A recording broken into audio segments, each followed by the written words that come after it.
I never thought a phone call could change my life so much, but that's exactly what happened.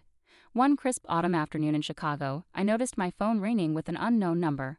I almost ignored it, but something made me pick it up. When I answered, I recognized the voice immediately, even though it had been years. "Samantha, it's Isabella," she said, sounding both formal and something else I couldn't quite figure out. "Isabella," I replied, trying to keep calm. "What's going on?" Isabella, my sister who I hadn't spoken to in years, was calling to tell me our grandmother had died. The news itself was shocking, but the way she said it made me feel like there was more to it. "I just wanted to let you know," she said with a hint of mockery. "I'm sure you're busy with your modest life." I could almost hear her smirking through the phone. Her words hurt, but I tried not to show it. "Thank you for telling me. I'll make plans to come." Her words not only hurt, but also brought back many memories. Growing up, Isabella was always the favorite. She had our father's approval and seemed to get everything easily. I, on the other hand, was often overlooked, no matter how hard I tried. Isabella and I hadn't spoken much in years. After she had stolen my fiancé, David, from me, I cut ties with her and the rest of my family. It wasn't just about the betrayal. It was about the unfair treatment I had always felt. David had been my fiancé, the love of my life, and we had plans together until Isabella, with her charm, got involved. David left me for her, and I was heartbroken. It wasn't just about losing him. It was a betrayal that left deep scars. Our family was always divided. Our father favored Isabella because she was like him. My mother, though caring, was often stuck in the middle. She tried to support me, but it was clear Isabella was the favorite. After the breakup, I chose a different path. I left my job as a school administrator to focus on raising my daughter, Lily. My husband, John, was a supportive tech executive who loved me for who I was. We had a cozy home in the suburbs and a life full of love. Lily, our 6-year-old daughter, loved drawing and even had a popular YouTube channel where she shared her artwork. Despite the happiness in my personal life, Isabella's call brought back a flood of old emotions. The idea of going back to the family home for the funeral made me nervous. I hadn't been there in years, and the memories were mixed. Our grandmother had always been kind and supportive. Her death marked the end of an era, and Isabella's call felt like I was being pulled back into a world I had tried to leave behind. I spent the next few days getting ready for the trip. The thought of seeing Isabella again filled me with a mix of dread and anticipation. It wasn't just about the funeral. It was about facing the family issues that had shaped so much of my life. I couldn't shake the feeling that Isabella's call had more to it than just the news of our grandmother's death. On the day of the funeral, I stood in front of the old family home. It looked exactly the same, yet different.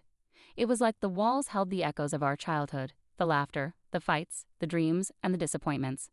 Inside, the atmosphere was heavy with grief and memories. I saw familiar faces, some sad and others with hidden motives. As I moved through the crowd, I saw Isabella, her eyes scanning the room with practiced indifference. She was surrounded by people who seemed to hang on her every word, her charm still strong. I watched her with unease. Despite the years and distance, it felt like we were still in the same old struggle. Isabella's presence was a stark reminder of the family dynamics that had always been part of my life. During the ceremony, as the eulogies were being delivered, Isabella managed to corner me. "Samantha," she said with a smile that didn't reach her eyes. "It's been a while." I forced a smile and replied, "Yes, it has. How have you been?"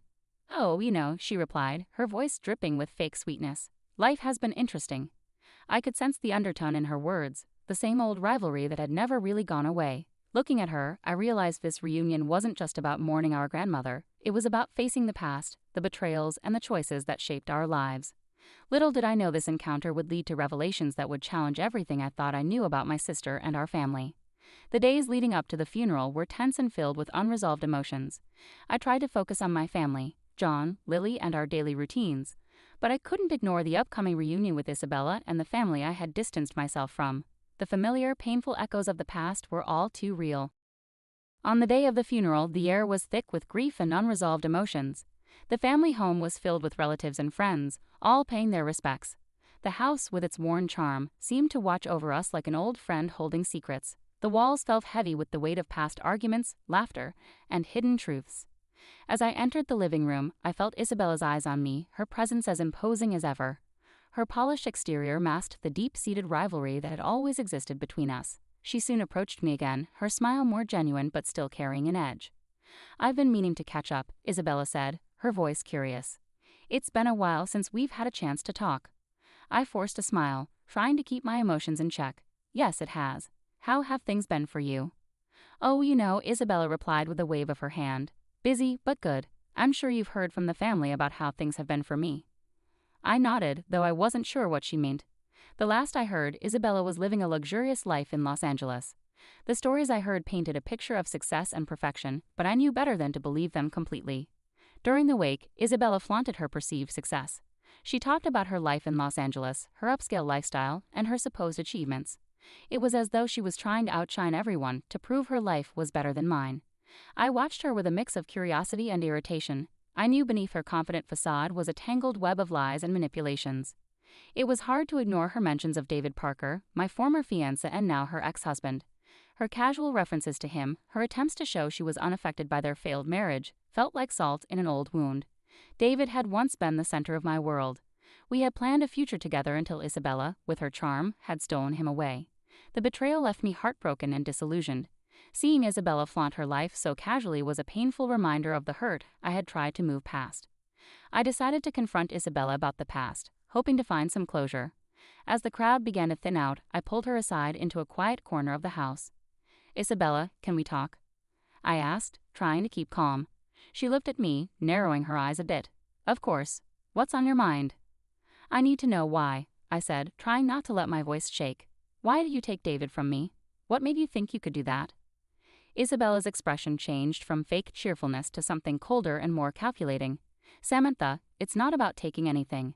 David and I had our own connection. You just didn't see it. You manipulated him," I said, my voice rising with emotion. "You knew how much I loved him." She shrugged like it didn't matter. "David made his own choices. You have to move on, Samantha. Life doesn't wait for anyone." Her dismissive attitude made me furious. "You never understood it, did you? It wasn't just about David. It was about how you always got everything while I struggled." Isabella's face hardened. "Don't blame me for your problems. We all have our battles. Maybe if you had been more assertive, things would have been different." Her words hurt, reopening old wounds.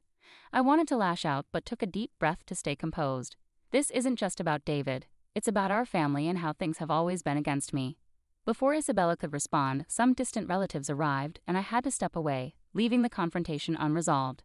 The rest of the evening was a blur of faces and condolences, but my mind was stuck on the past and the issues with Isabella. The next day, as the funeral ended, I felt both relieved and worried. The family problems were still there, and I knew there was more to uncover. Isabella's perfect life was starting to crack, and I was determined to find out the truth. I left the funeral with a heavy heart but a new sense of purpose. There was more to the story, and I was ready to face it. The confrontation had set the stage for deeper revelations, and I was ready to uncover the lies and deceptions that had shaped our lives. In the days after the funeral, everything felt strangely calm. I kept replaying my confrontation with Isabella, trying to make sense of it. The family issues were still unresolved. My mother's apology was nice, but it didn't fix the years of problems. John and Lily were my support during this tough time. They sensed my distress but chose to offer comfort rather than prying into my troubles. Lily, with her innocent curiosity, continued to pour her heart into her YouTube channel, sharing her drawings with the world. Her joy was a bright spot amidst the darkness. Soon, the next part of this story began. Isabella, always dramatic, took to social media to mock me.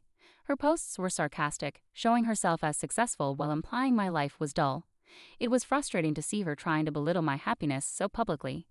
That's when Lily's YouTube channel became a tool in this battle. After a particularly cruel post from Isabella, Lily and I decided to use her platform for more than just showcasing her drawings.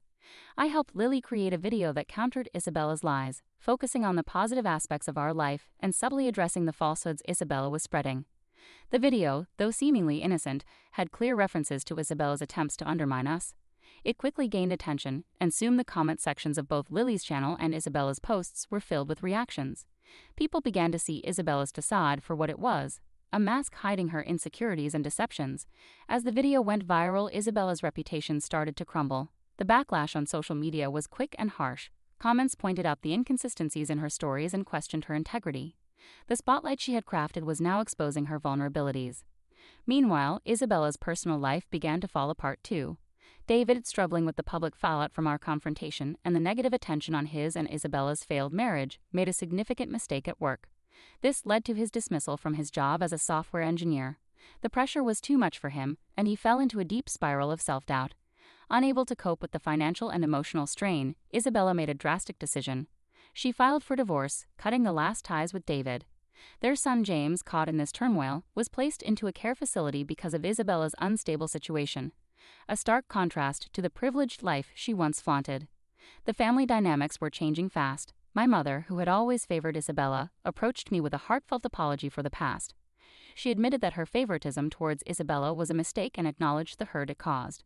"I'm sorry for everything, Samantha," she said, her eyes filled with regret. "We should have treated you better. I see now how much pain we caused." I appreciated her words, but the scars of the past were not easily healed. I chose to keep a distant but cordial relationship with her, focusing on what truly mattered: my family's happiness and well-being.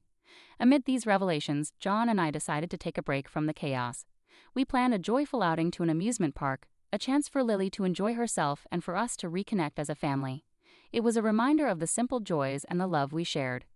The trip was everything we needed, a day filled with laughter and bonding.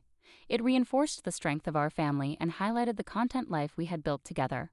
It was a much-needed break from the drama and reminded me of the importance of moving forward with love and support.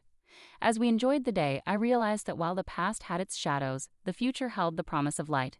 With Isabella's downfall and the family's apologies, I felt a sense of closure. The journey was far from over, but for now I could focus on cherishing the present and looking forward to a brighter future. The weeks after our trip to the amusement park brought a profound sense of calm. My life, once shaken by family discord, was finding its balance again. As I looked around at my little family, I realized how much we had grown through all the trials. Isabella's downfall was a hard lesson, but it was a reminder of the destructive power of envy and manipulation. Her failed attempts to belittle my life had only served to bring her own downfall into the spotlight. The divorce, the loss of her son to a care facility, and her diminishing reputation were harsh consequences of her choices. David, once a part of my life and now a figure of past regrets, faced his own challenges. His dismissal from his job left him struggling to find his footing. Yet, despite everything, I felt detached from him. My focus had shifted entirely to my own family and the life we had worked so hard to build. John and I continued to nurture our relationship, finding strength in each other. Our daughter, Lily, thrived in her creative endeavors. Her YouTube channel remained a beacon of joy and positivity, helping to distract from the negativity that had surrounded us. Watching her grow and flourish was a constant reminder of what really mattered. One day I received a letter from my mother. In it she expressed her sorrow for the way things had unfolded and asked for forgiveness. Her apology was heartfelt, but I knew that mending our relationship would take time. I responded with kindness, acknowledging her regret while emphasizing the importance of moving forward. Our family dynamics had been permanently altered, but the experience had also brought clarity. My parents' favoritism towards Isabella and the subsequent fallout had taught me invaluable lessons about resilience and forgiveness. Healing from these wounds required more than just time. It required understanding and a willingness to let go of past grievances. In the quiet moments of reflection, I understood that the pain of the past had forged a stronger bond within my own family.